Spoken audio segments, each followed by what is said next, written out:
So the biggest surprise of the national championships must be the performance of the veteran Yohan Blake. The man was written off by basically everyone as washed up and done. But in yet another glorious triumph of the human spirit, he rose from the ashes like the phoenix, running his fastest time in a decade, beating back the young brigade as if to say, boy, a boy, and big man, a big man.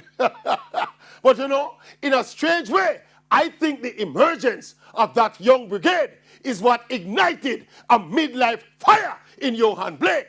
Remember now, he's the training partner of the younger Blake, and the young energy in the camp pushed Yohan to rediscover his beastly form.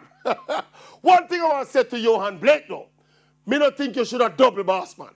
At 32 years old, many miles on the clock, bad injuries, I think it makes sense to save your legs, concentrate on your better event, the 100 meters, try get to the final and win a medal. 9.85 in Jamaica is about 9.76 in Oregon, which could be a medal. So Mr. Blake, leave the 200 alone and concentrate on the 100. See Mr. Beast, sorry, Mr. Blake, Mr. Blake,